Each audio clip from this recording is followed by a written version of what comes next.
When this mother hired a summer girl to help with the kids, she had no way of knowing how the girl would react to her handsome husband.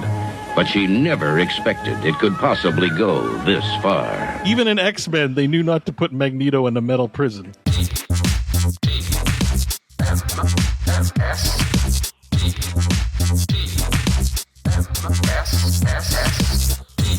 The morning stream. The morning stream. Am I still here? Hello?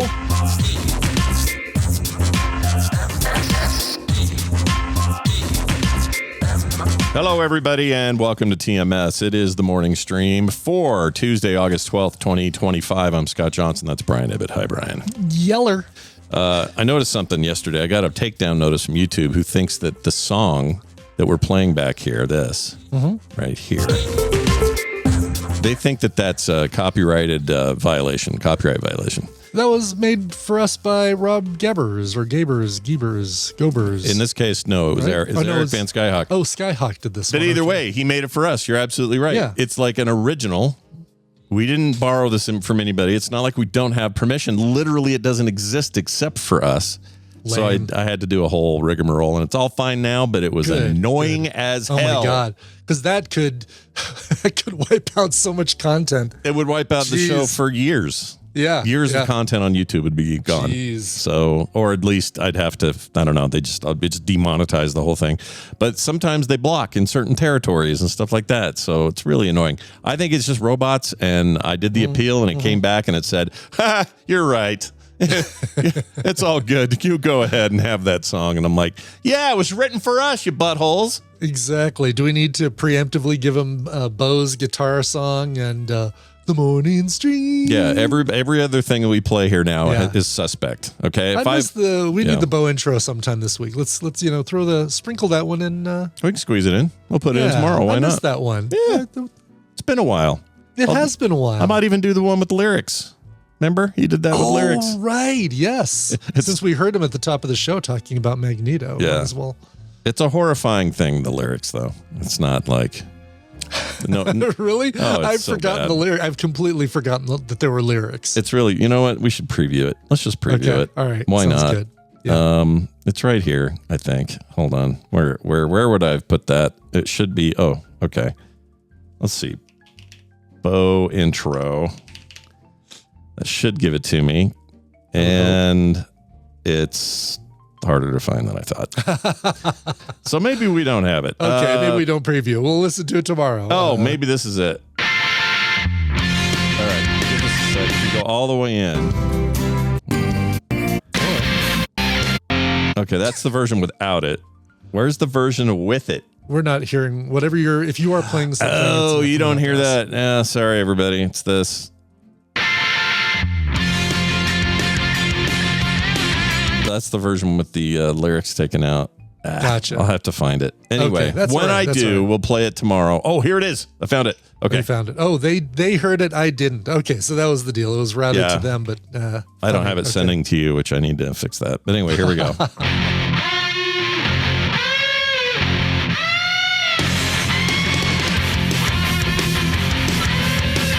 Never play this part, so you never hear it. It's the morning stream, almost every day with Scott and Brian.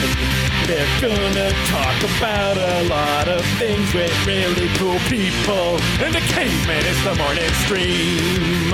Bites of audio data sprinkle into your ears. Hold on tight, cause you're really gonna love the show, though. It's the morning stream. There you go. That's it. I'm sure I've heard that before, but my God, I love that. It feels like I'm hearing it for the first time again right now. Yeah. I love it. Yeah. Put that in your pipe and smoke it, everybody. If we got some like real ass vocals on there, have him do it with like a, where it's mixed in better. Throw a little tiny bit of reverb and just some punch.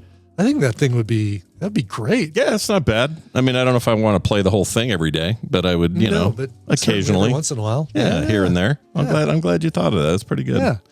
Well, Bo, if you're listening, congratulations. We've resurfaced your work, and we're all enjoying it. Brian, you saw a thing you'd like to recommend today. I did, since I didn't go to the movie theaters and watch The Naked Gun because of my illness. We did stay home and watch something else, and as I get Tina ever closer to making it to the theater to go watch Weapons, we watched a lot of comedy horror, and just thriller horror this last weekend.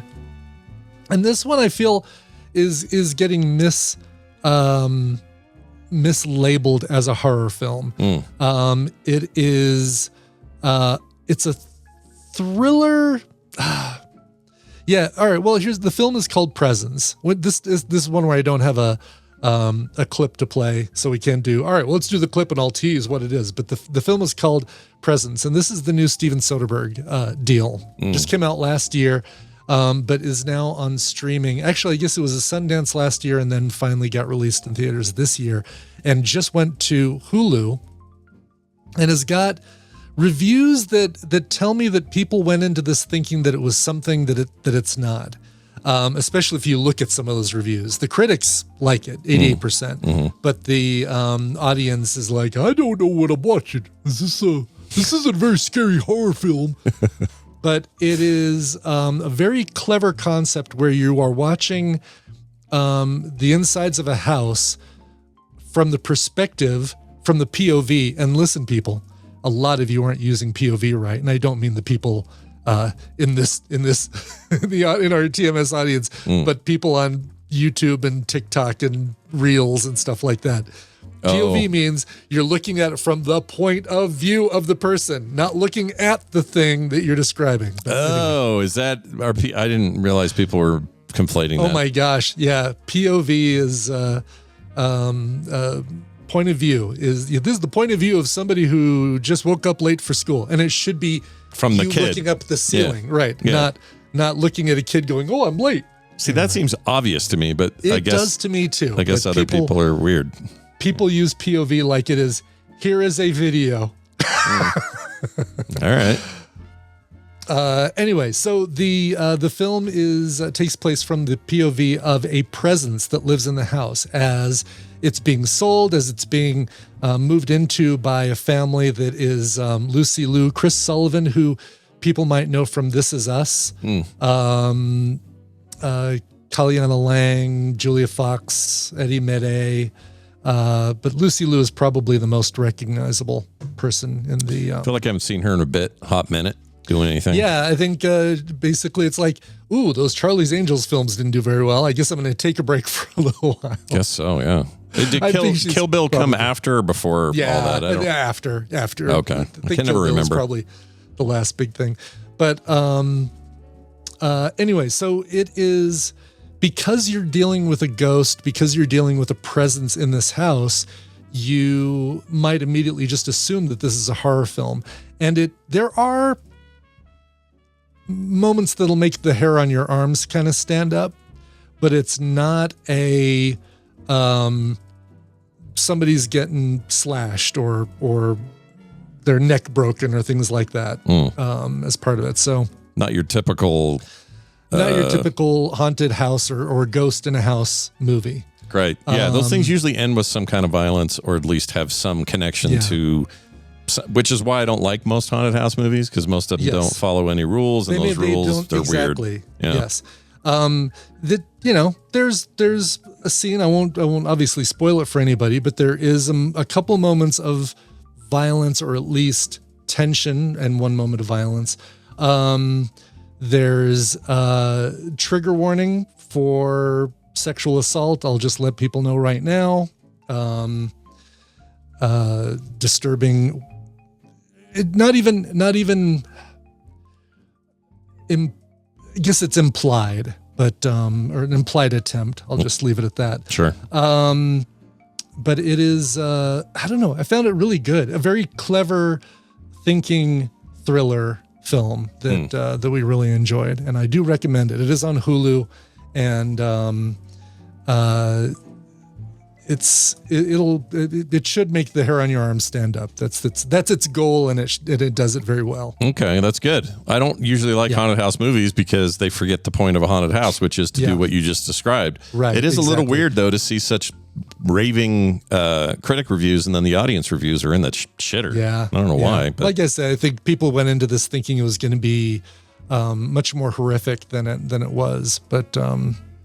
Yeah, a lot of overhyped, underdelivered. Concept of the spirit POV is so cool. I had so much potential. Would have been great if most of the movie wasn't boring. Yeah, they went in expecting more of a thrill ride, I guess. Exactly. And there's a lot of talking, there's a lot of setup, but there's never a moment where you feel like, well, this whole thing could have been edited out. It's David Koepp wrote it. Thanks, Monica. Good pull there. This guy, my favorite review is the worst movie that I ever see very poor. They really went hard on their, in thoughtful review that they wrote here. Exactly. I like how every movie has somebody who says, this is the worst thing I've ever seen. Okay. Really? Sure. Is it really the worst thing you've ever seen? Well, look, all you need to do is spend 5 minutes with anything we've seen on Film Sack. Not anything, but many of our Film Sack movies. Omega Doom. I think that holds the record now. I think it does. It took it over from whatever the Jean-Claude Van Damme thing that we saw very early on. Terrible. Absolutely. Or Omega Doom not Van Damme. You're thinking unwatchable. of the other guy. Yes. I Must Break You. That guy. Yes, that guy. Why can't we think of his name? Oh my gosh, Dolph Lundgren, geez. Thank you, Dolph. Yes. I knew it would come. It just was a matter of time. All right, anyway, you guys. There you go. Good review. Go check it out. Available on Hulu. Yep. At least as long as The Monkey and Death of a Unicorn, and I watched The Monkey. We'll talk about that. I'll talk about that on a future episode sometime. Sounds good. Yeah. Here's the news. It's time for us to tackle the news today, and it's brought to you by Daily Music Headlines. Find out about Eddie Van Halen's guitar. You know the one, the red one with the white stripes? Mm-hmm. That one is going up for auction. It's expected to bring in $2 to $3 million.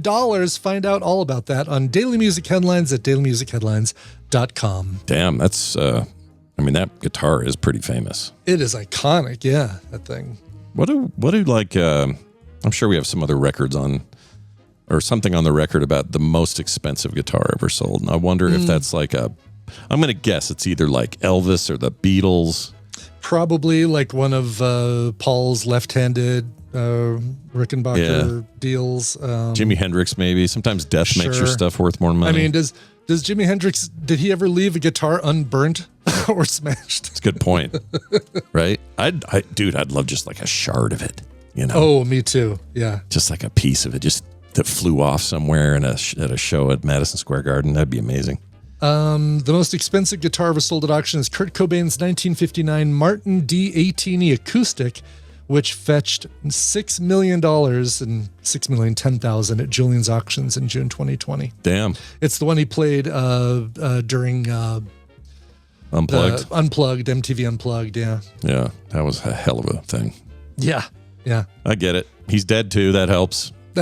He's notoriously dead, which I think helps a lot. Hendrix probably would get pretty good money for his if he didn't break him all the time. Right. That'd be another one. Exactly. Yes. I was kidding, Dr. Calhoun. He only burned a couple of guitars, Woodstock, and then another one later on. It was a joke, Dr. Calhoun. It was a joke. It might even be better to have one of his guitars that wasn't burned because he had backups. You know what I mean? Sure. But I still, personally, as the big music collector I am, I just want the shard. Prince's Super Bowl guitar, that one that was his symbol. Yeah. That would be the one I'd want right there. Is that a thing that has ever been up for auction? I don't know if it's ever been up for auction. That's probably sitting in the Paisley Park Museum, but oh yeah. They keep all that shit there, I would think. Yeah, I would think so. Can I visit that? If I go to Minnesota, can I go through there? Is that I think so. Yeah, I think you can go through. I take that out. Look at this. Prince's guitar, his Super Bowl guitar, was auctioned off for $563,000 and $500. Like, it's a deal. Only $500,000 compared to the other ones, man. That is a It's a steal. And this was the symbol one that looked like the thing. Formerly. No, this was a yellow one that had. I thought he played the symbol one at Super Bowl. I was incorrect. So save your well actuallys. I just well actually'd myself. Yeah, close Discord, you guys. You don't have to go write this up. It is the custom. It was one with a cool little scoopy neck. I'm going to copy the image and give it to you in our Discord if you want to share it. But that's what it looks like. All right, let's take a look here. Has a very cool, like the neck is really cool too. Oh yeah, I forgot about all the yellow that day. Yeah, little flare, and then the. It's funny. I just assumed he's always in the purple. That's just where my head's at. I know. Yeah. Yeah, went full banana on this one. Yellow rain is a whole different thing, and something I wouldn't recommend seeing somebody bathing in the yellow rain. I feel like that part of the guitar over here is trying to touch me in places I don't want it to. You know what I mean? Well, here's what's really cool. I wonder if the outfit with the buttons and the way his outfit mirrors that guitar. Oh yeah, the whole thing shape. flows real good. It's very clever. I don't know which one came first, but if they were separate and just worked together perfectly as they do, that's amazing. I'll bet he has purple underwear on. I bet he does. I bet he always did. Yeah. You think he? I think Do he you think Prince wore underwear? I don't think Prince wore underwear. Oh, I think that he.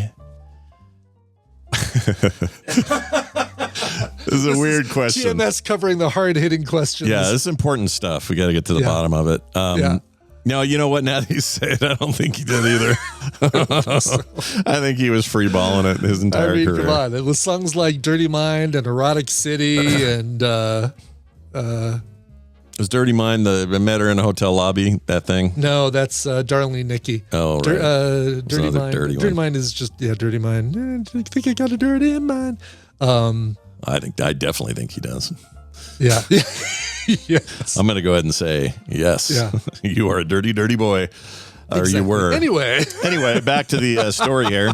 A man was arrested after lighting a cigarette using a French war memorial flame. Oh, my God. Wow. Yeah, there's video of this floating around. I don't know if I have it, but this is pretty gnarly. In France, the Interior Minister, Bruno Retailleau. Sure. Our French listeners are going to have to... Retailleau. Yeah, give us a well actually on that, I guess. Sure. Said a man was arrested on Tuesday for violating a burial site, tomb, urn, or monument erected in memory of the dead on Monday. He was taken into custody and admitted to the facts, says Retailleau. As he should. If there's video especially, it's like, that's rude. It's so rude. That's terrible. Why would you do this?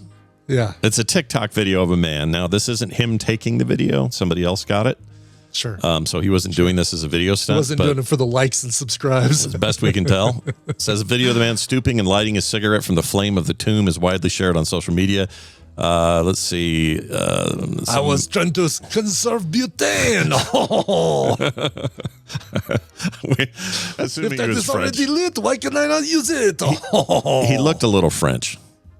Not that I'm not saying you can just tell who looks French, but he looked French to me. I was assuming he was French, but obviously could have been a tourist doing it. Yeah, sure. The TikTok video is from a tourist. Who knows about the guy?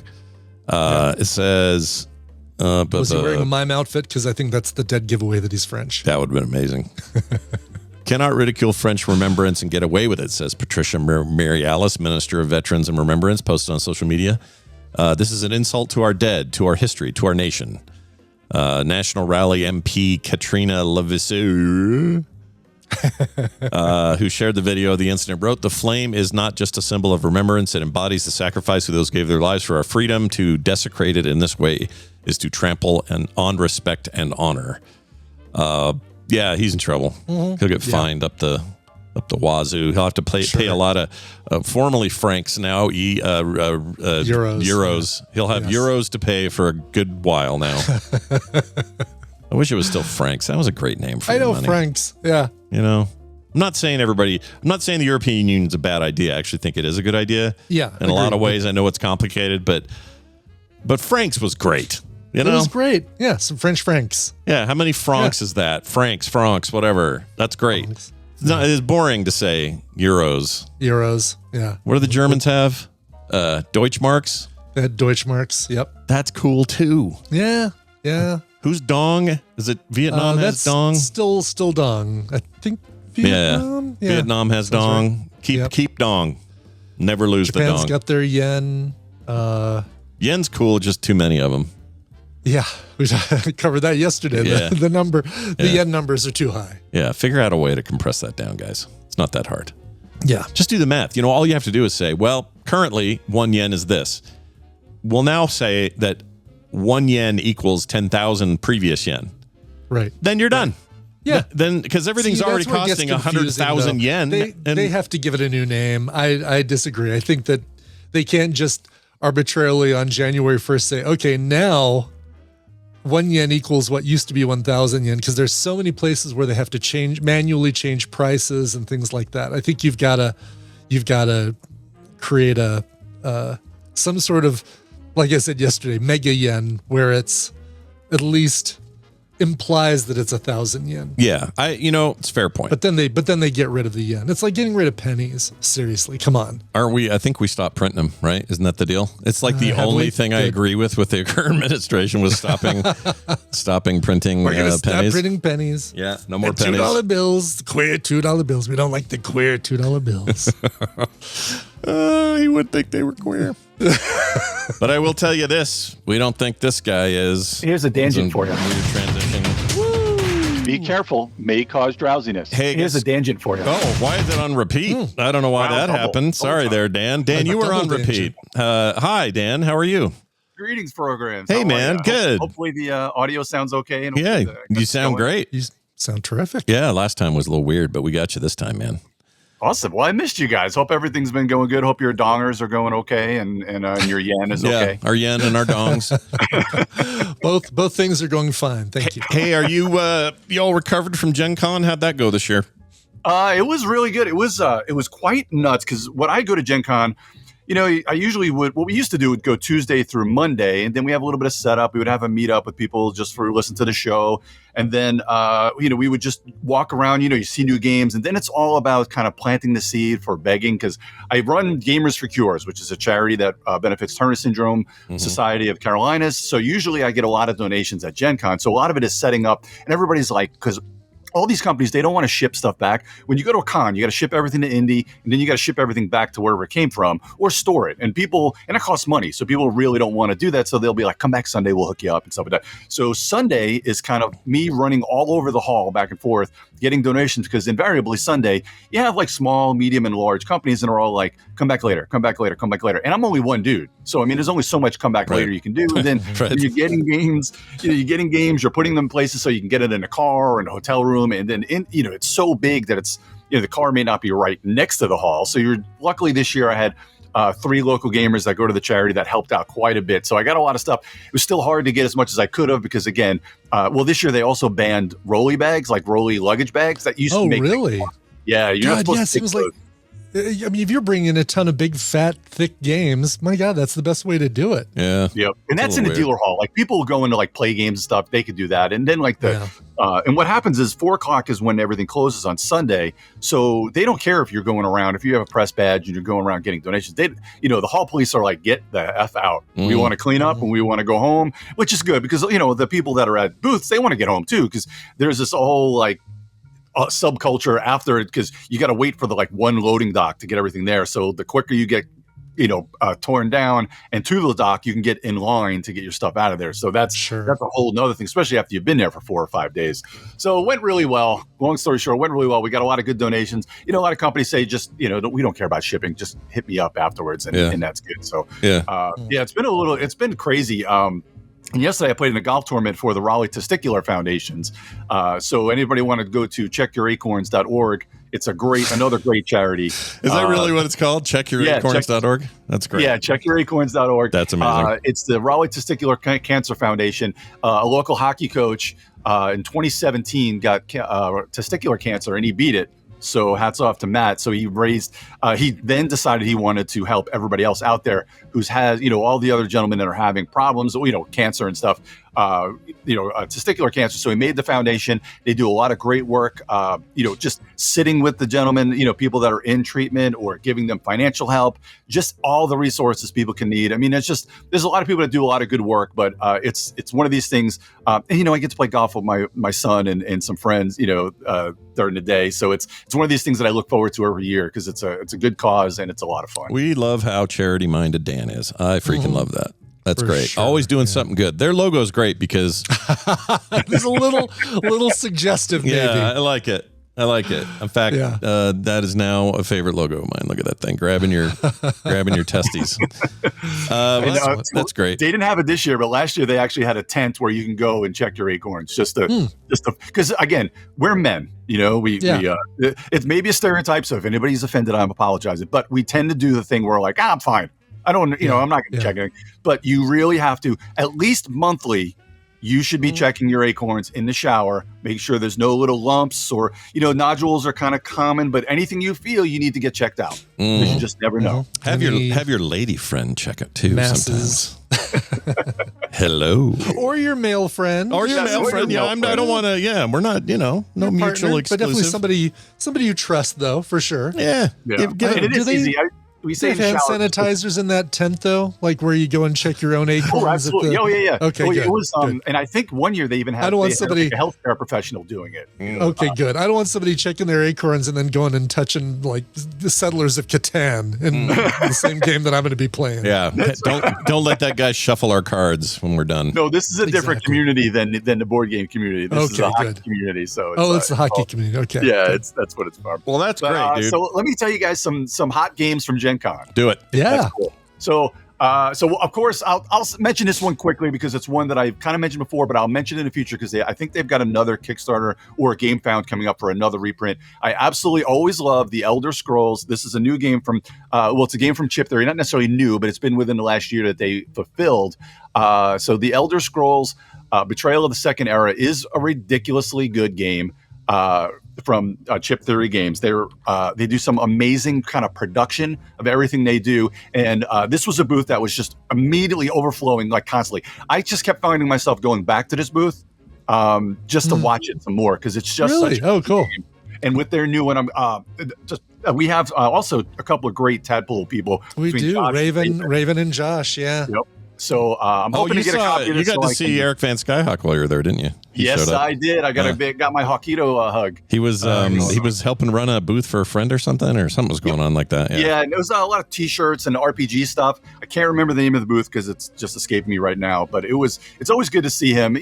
Gen Con is like summer camp. It reminds you of like kind of Nerdtacular and stuff like that, where it's summer camp because you only get to see these people one time a year, but you may talk to them like every week. Yeah, that was awesome to see him hanging out with you. So I'll be honest, I'm an Elder Scrolls fan, and I didn't expect the board game to do much. I thought it would be, it'd be okay. But so the difference with this particular one is you've got really good design. Like a lot of times when you get IP games, they're just crap tie-ins. Yeah. But they've got such good designers there with this kind of tie-in, and their production value is just so good. That it's really, this is a game I play solo. I would play solo, but a lot of times you could also play this one 2, 3, or 4 players. It's going to be a little bit lofty at 4, but 2 or 3 is going to be good. And it just has that really good adventure feel. Now, granted, I know we make fun of this all the time. This is not a Scott game because even though it does seem like you learn it pretty quickly, you're going to be there for a few hours playing these scenarios. And this is it's kind of has that Gloomhaven feel where it's a lifestyle game where you're going to be playing through the different scenarios. And then if you want to pick up any expansions, but if that dog can understand it though, so can Scott. Yeah, there's a photo here of a dog looking at the camera like I've got this figured out. Am I supposed to roll now, or do I need to wait until? This does seem like a lot of rules, but it does. I love the Elder Scrolls world. So I this might be one that I would be like, yeah, you know what? Let's take a full Saturday and just do it. You know? I might do that.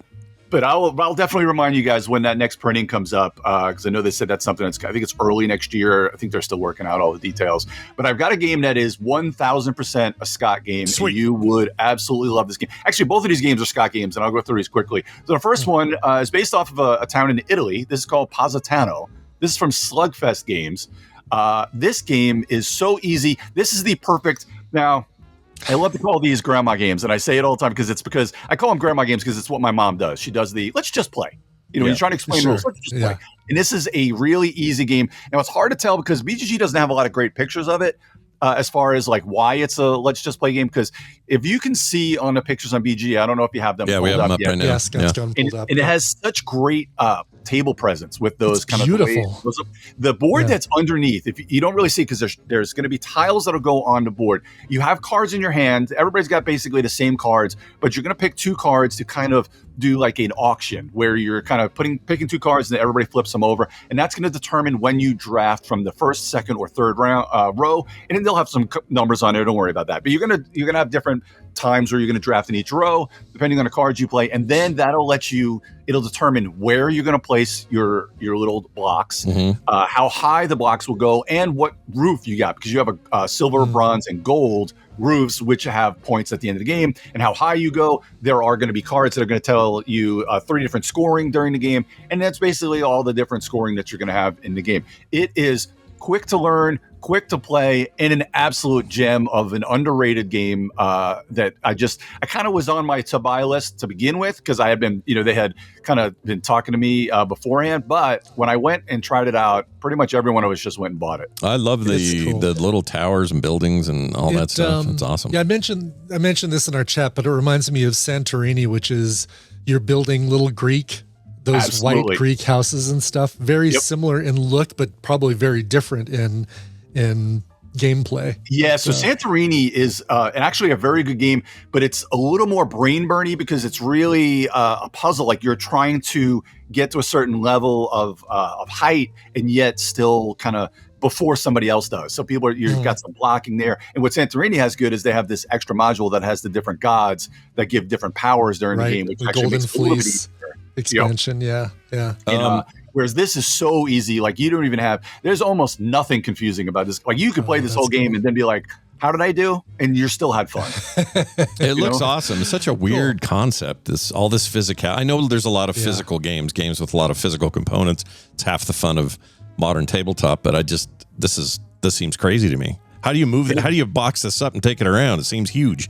Well, the place where all the that cardboard place where everything stacks on, kind of the cliffside, I guess that comes apart pretty easy. And then all of the little blocks, when you take them apart, they have baggies in there that they go perfectly into these bags. So whatever. All right. You'd hope that they somehow, if you flip them the other way, they stack one inside of each other like cups or something. Yeah, they don't do that, but when they are flat, you can actually get everything back in the box really easy. To me, I want a box that kind of like you can keep that thing put together, but it goes a little high to be able to do that. But it's so easy to put together that it's not really that big. Cool. It looks like something Brian could print. If you had to, you could 3D print these buildings. I could 3D print the game. Yeah. Oh, 100%. Yeah. And you could probably put there's like 1A, 2A, 3A, and 4A, like the different levels, and that goes up to D. You could even probably, knowing you could probably even print that on the printout. Yeah. Without even having to. Oh, sure. Yeah.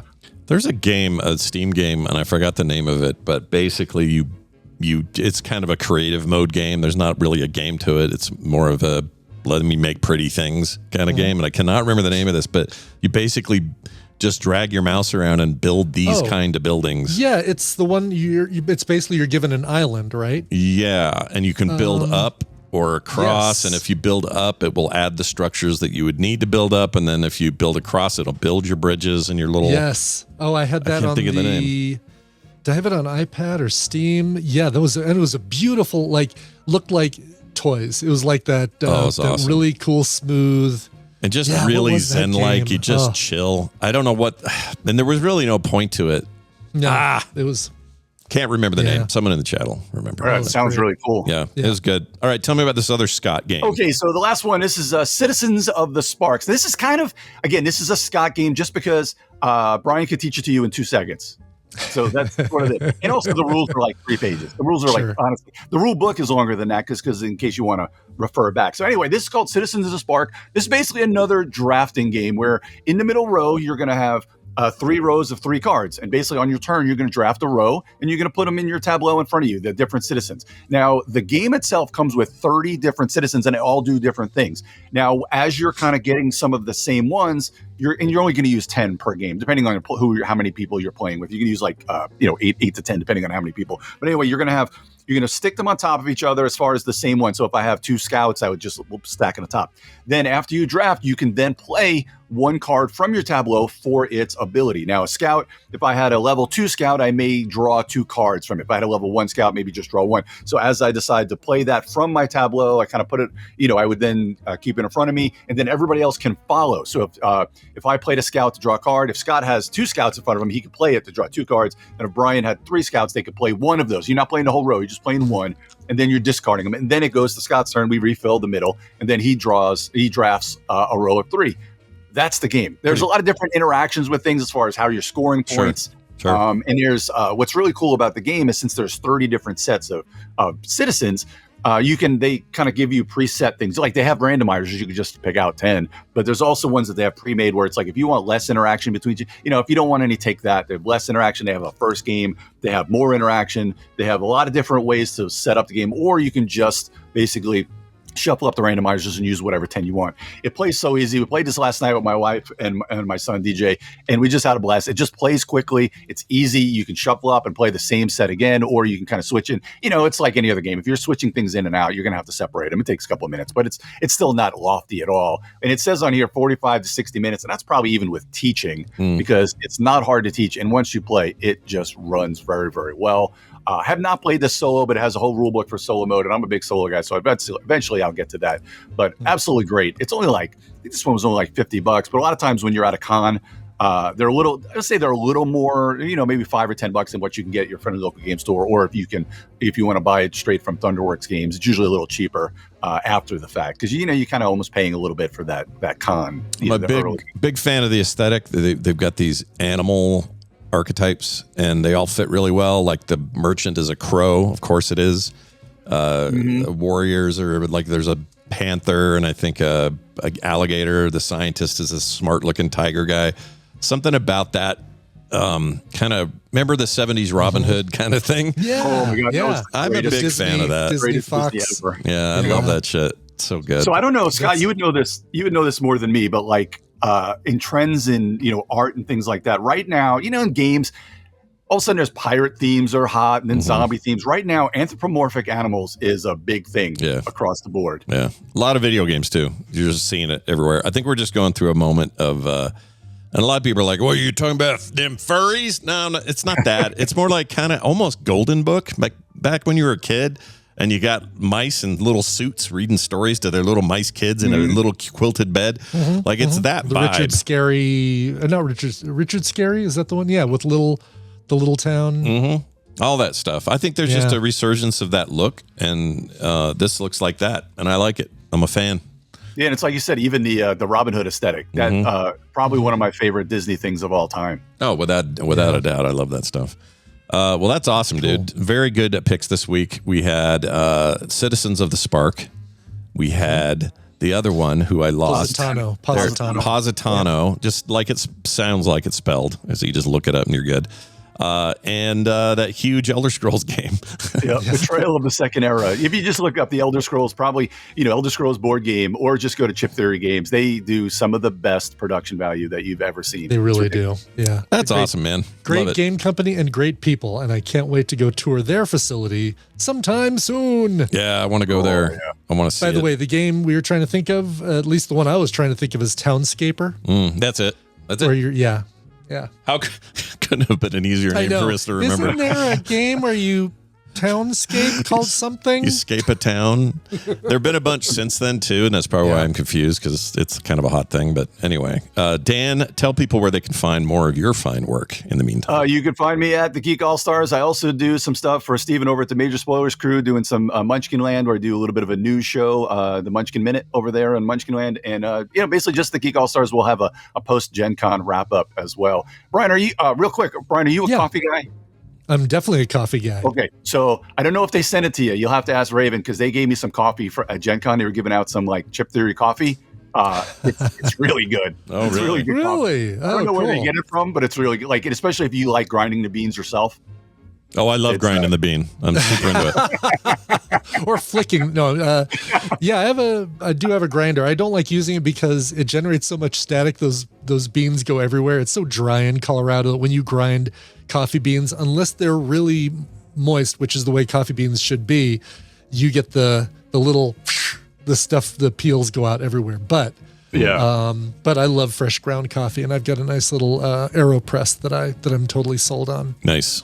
And it is early. I am trying to get to Nerdtacular, but it is early because next year's a little nuts. I have 2 kids graduating, one from college, one from high school, so it's going to be nutty next year. So but I am trying to get to Nerdtacular. We're going to do all we can to get him there. That game room will not be the same without you, but it's early. Like you said, we got time. Yeah. We're going to work this out. Yeah. We're going to figure out. We're going to find life to find a way. Exactly. Dan, stay out of trouble. I appreciate it, boys. I hope you have a great rest of the week, and we'll check in soon. See you, man. Bye. Sounds good. All right. Good stuff. I hope he goes because, having him there, Ducey, some of our biggest board game people.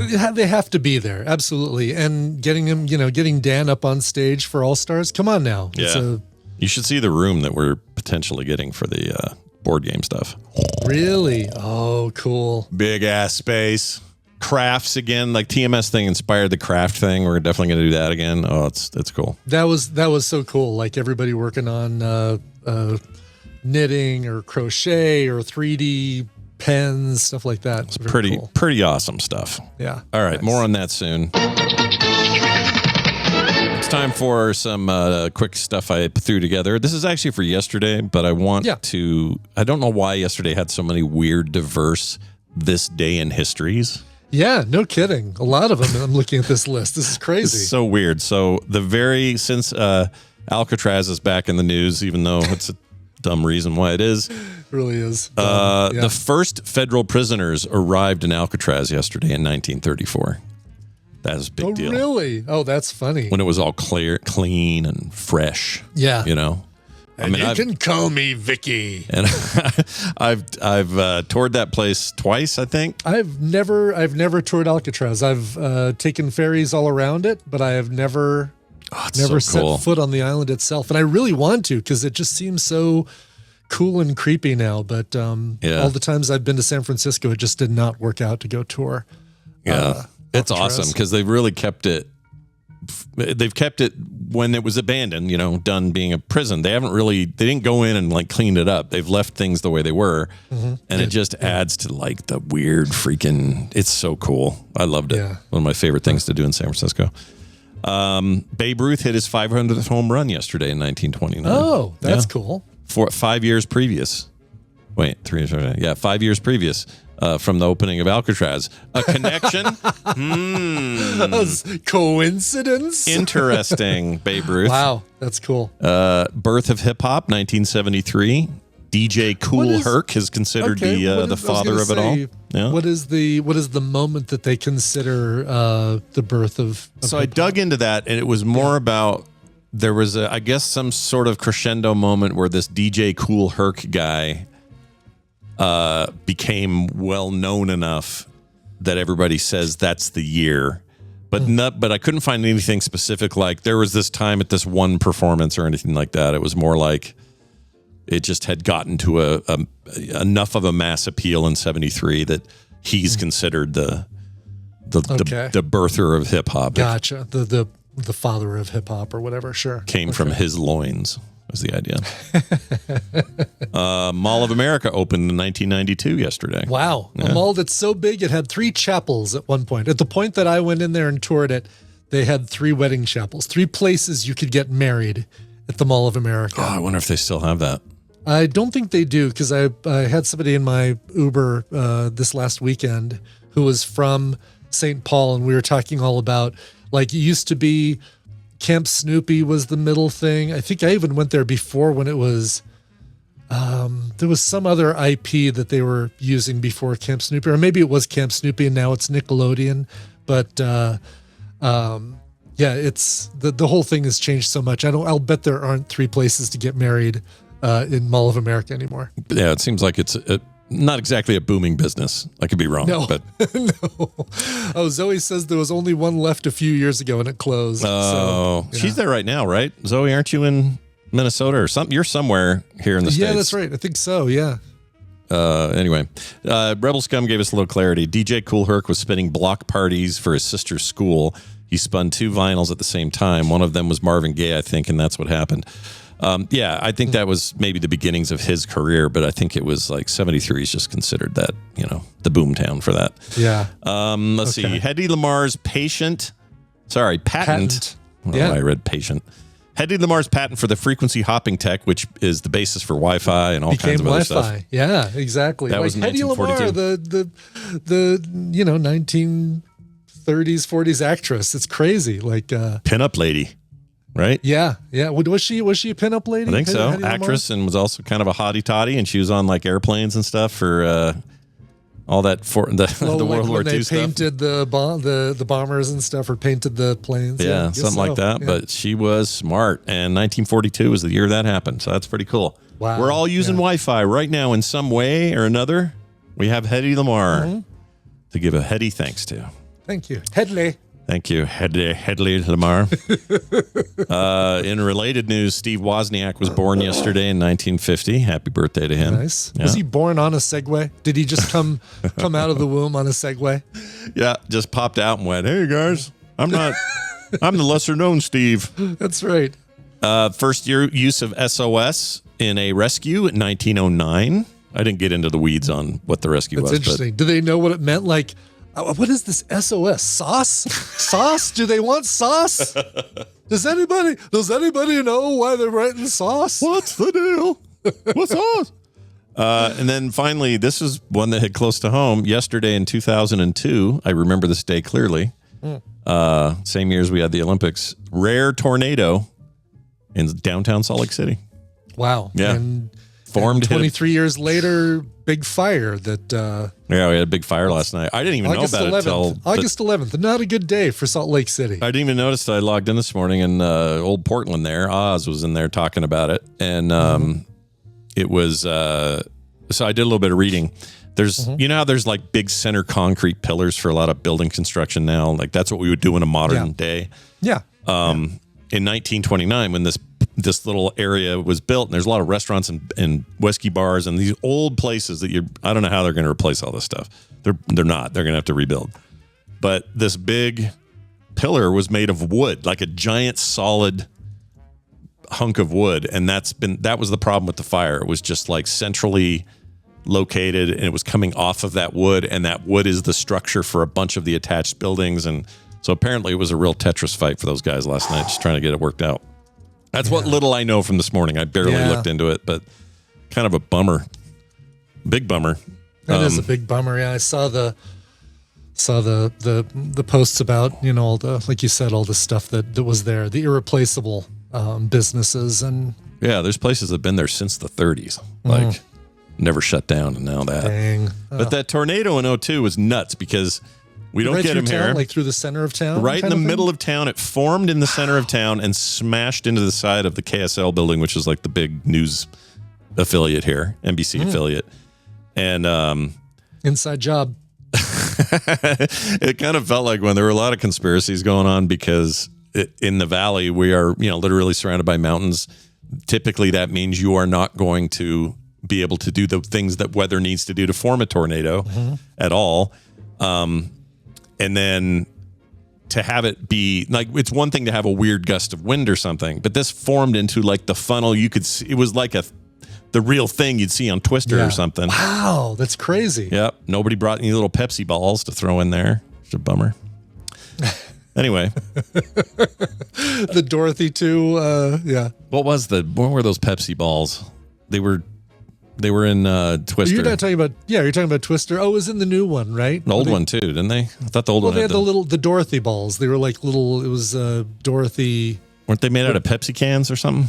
Were they? Is that why? Okay, I was wondering why you called them Pepsi balls. I was thinking, were they red on top and blue on the bottom like the Pepsi logo? Or I think they were actually converted from cans, but maybe I'm remembering that wrong. Clear plastic. I thought they were little clear plastic balls with the sensors inside. I can't remember. They cut KTJ says they cut tin cans to help the sensors flow into the tornado. Oh, that's right. They made little propellers out of tin cans. And they were Pepsi cans, right? Yes. Oh, the propeller part. All The right. little propeller part, like a little, like, Been too long. yeah. We film sacked that shit. We did. I think we film sacked the first one. Yeah. Oh, I like that movie. Yeah. I'm not gonna lie. No, I do too. The sequel's interesting. Have you seen the sequel? Still haven't yet. No. Yeah. Kind of nervous too. I don't know why. Yeah. I shouldn't care. I like legacy sequels. Sometimes it's fine if they're that much, space between the originals and the sequels. It's fine. Yeah. Yeah. But I don't know totally why. fine. I don't know why I've not avoided it. I've just kind of been on the fence. It follows the same path as the first movie. Very similar.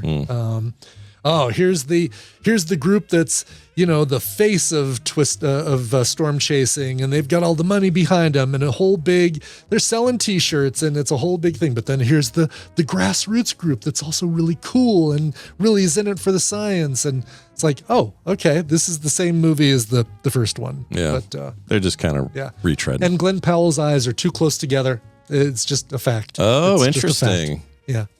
Trying to think. We have something coming up from him where I'm going to now have to look at that. You're going to be stuck looking at his eyes too close together. Of all the guys that were around his age that I like the most, I think Lewis Pullman is my favorite. I like Lewis Pullman a lot too. Yeah. He's great. He's cool, and he made a great Sentry. Yeah. I can't wait to watch more Lewis Pullman in future Marvel movies. Yeah. We assume we will get him. Yes, I think we're pretty sure. Based on what we saw, I think we definitely get him. Sean Bloom says he's in the Running Man remake. Is it Powell or Pullman? Powell. Powell is. Okay. That's the one I'm thinking of. That's the one I am definitely going to watch because that's Edgar Wright's directing that. That's right. Yeah. Very excited about that. Ooh, what comes out in less than 12 hours, Scott? Oh my gosh, what's kind of? Oh, the alien deal. Yeah. Yeah, we're doing a watch party. Do we get it on Hulu tonight? I think we get it on Hulu tonight. Yeah. Yeah, I'm going to watch it with the Kim and the girls tonight. We're going to nice. continue our alien thing right as it happens. Very excited about that. Got a quick email here to read from Chris from Missouri. He is Delta New Guy. Was that how you'd say that? Delta New Guy? Delta New Guy. Yes, because I was trying to make it Delton Ugui. So I like Delta New Guy. I think it is Delta New Guy. Because new, the Greek letter new. Delta New. Yeah. Oh, okay. He says, it doesn't just happen to you, Scott. Sunday, August 10th marks the day I found 2 used pregnancy tests on the morning walk. One not pregnant, one upside down. No, thank you. Wasn't going to look at it. Greetings from the scenic lake of the Ozarks in Missouri. Chris from Missouri. So that was based on that thing where I was at the coffee shop and I noticed out front there was not a condom. What was it? It was there was a pregnancy test, and what was it right next to it? It was shit. I don't remember now. It was a cigar. It was cigar and a pregnancy test. That's right. Yeah, it was congratulations, you're pregnant. Yeah, yep. There was a cigar there. I hope it was to celebrate. I don't actually know what that thing was there for, but yeah, if you're finding 2 of them, that means somebody wasn't sure, I guess, for the first one, right? Right. Had to hold it in their urine stream twice. Exactly. Or, a couple of ladies decided, hey, let's test for pregnancy together. Yeah. They always go to the bathroom together at a restaurant and sure. Yeah. All that sort of thing. So why not go and pee together on sticks? That's what the movies always tell us. They go in there and they do. Yes. Powder their nose is what I understand. Something like that. Exactly. Yeah. Anyway. I don't ever remember a time when one of our friends said, hey, I'm going to the bathroom. Tina, do you want to come with me? Never. I don't think so either. Don't ever remember a time. I think I remember a time where maybe Kim said to a friend, let's run to the bathroom. Yeah. Or I've got to go to the bathroom. Oh, me too. Yeah, I'll go with you. Yeah, that I see. But in the movie TV way, never happens. They make it seem like women can't go to the bathroom alone. At least 80s films and sitcoms made it sound like that. Yeah, I don't get why that's considered the norm. It's weird. Yeah. But movies, I guess, are like that. They're like that, exactly. Lazy writing, guys. So I'm going to interrupt this. The Nunnallys just texted me, Rusty and Shelley Nunnally. See them all the time in TMS Vegas. Sure. Friends from Texas. They are in town. They're in Colorado. We're going to go to Casa Bonita with them, I think on Thursday for lunch. Nice. But they're like, we're pretty open today. We're planning on going and seeing Weapons. Do you want to go see it? This is my in. I can see it without Tina. That's right. I'm totally fine going to see a movie without Tina, but but Now you I have could friends just to go go with with. them. Yeah, that's Exactly. great. Ah, that's awesome. You guys are going to have a blast. I'm going to let them know. I got to see what my afternoon looks like, though. I've got Hammond recording a soundography, and then I've got a client thing. But I think I can push the client thing up as tight as I can to Hammond. Nice. Good little Houston in your life today. Exactly. Fantastic. That's awesome. So that was breaking. That's breaking breaking news. Oh news. yeah, look at that. Yeah. Very good. There's good use for the sensor. Yeah, I just figured it out. I'm never going to use it for anything but that. We also got a call from Rishi B. This is about the bikini swiper guy in the hotel that we were visiting, and he has this to say. Hey there, sexy. Hey there, back. This is Rishi B calling in from Ann Arbor, Michigan, responding to Scott's story about seeing a guy at the hotel that you were at. This guy was flipping through bikinis, images of women in bikinis. Some years back, here in Michigan, there was this great bus system that's sadly no longer available called the Megabus. But it was really cheap to get from here to Chicago. And I would take it frequently to visit my sister. And I remember for the longest time, it didn't have internet. But then they had internet on all their buses. And, I was like, oh, so excited. I can watch Lord of the Rings or whatever. And but other people had other things in mind. You would think like it would be Lord of the Rings and work. But I remember I saw a guy in a business suit. I'll never forget this. I saw this guy. I had like a perfect view of where he was sitting from where I was, where I could see like his computer screen like very clearly. And so he was very clearly on a porn site, and he was just like kind of scrolling through this porn site. And I'm like, dude, we're like crammed in this bus. I mean, it's comfortable. You get like, internet and stuff, but it's not like that comfortable where you could be on a porn site on your computer and not expect everyone to see. I'll never forget that image. Anyways, I hope you guys are doing well. Bye. Yeah, sometimes I feel like people are living so much in their own little space, they don't realize what they're doing in public. They don't exactly. They don't realize there's people around them. Mm-hmm. Also, We're living in a society. Lord of the Rings on the bus. You must be on that bus for a long time. Jeez Louise. That's a long time to be no watching kidding. Lord of the Rings. Yeah. Or you make several bus trips to complete the film. What would be the Lord of the Rings porn parody name? Lord of the Cock Rings would be the first one that comes to mind. That came out of you so smoothly and easily. It was such a you didn't even have to think. There was no pause. Not even like a real, I was looking at like Lord, Rings. Oh, Rings, sure. Tracy Lord of the Rings. Remember her? Yes, I remember Tracy Lord. Wasn't she a thing? She was a porn actress who tried to go and successfully did go into legit regular movies. I think she even was on Beverly Hills 90210 for a bit. Okay. Yeah, I kind of remember that too. She went mainstream or something. Mm-hmm. Lord of the G-Strings. Lord of the G-Strings is pretty good too. Yeah. Don't do two towers. I don't want to know what people come up with that. All right. Well, there you go. That's your feedback for the week. Go to the website and make sure you find all the ways to contact us. You can leave us voicemails like Rishi B did, or you can leave us texts or emails. Whatever you want, it's all there for you at frogpants.com/TMS. The only other shows today to mention that are live anyway are Play Retro with me and Brian Dunaway today at 4 p.m. Mountain Time at frogpants.tv. You can listen to us talk about Shadowrun, the original Shadowrun for the Genesis and Super Nintendo. The Genesis version is considered not the better of the two games, but Dunaway is going to make some kind of crazy argument that it is. So we'll see how that goes for him. There you go. Good stuff, though. Go check it out. That's Play Retro. If you're looking just for the podcast, you can go to frogpants.com/playretro. That'll do it for us. Brian, let's play a song and get the F out. Boy, talk about appropriate talk and going into this request. Scott, this is where it's too tiny. Scott Taskinen wrote in and said, "Good morning, Boromir and Samwise Tarly. Tuesday, August 12th, will be my 43rd birthday. I would like to request a cover of the Metal Gear Solid theme. Thank you. And despite everything, the show gives me much joy." Oh, my gosh. Well, happy to provide joy for you, and also happy to provide this cover for you.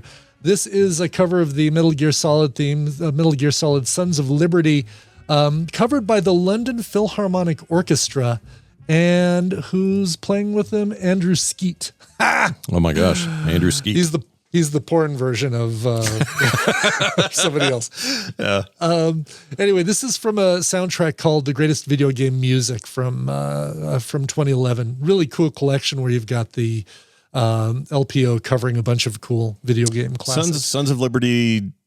Oh, that's 2, isn't it? Metal Gear Solid 2. Okay. Yes. Yeah. Yes. Get my head straight around which song this is. I'm actually not even sure what the theme of MGS is. I had to look it up, and I'm like, oh, well, this one sounds really good because I had two versions already in my library. One by E-Rock, that dude who does just incredible heavy metal guitar stuff. Oh yeah, I like that. And he does the original MGS theme, but this one is the Sons of Liberty. But this London Philharmonic Orchestra thing is great. It's like Super Mario Brothers, of course, Final Fantasy VIII, Angry Birds, Call of Duty, Legend of Zelda. Got World of Warcraft on there by chance? Yes. Seasons of War is it's a good one. That's basically the login screen of the original game. It's really good. Oh, right. Yeah. Oh, yeah. That's great. Anyway, it's a really cool soundtrack, a really cool, I guess, compilation, or I don't know what you call it. But anyway, it's going out to our friend Scott Taskinen, and happy 43rd birthday. Hey, you. Yeah, you. Go to frogpants.com. I'm amazed and I'm not phased. Sorry. Citizen Dildo.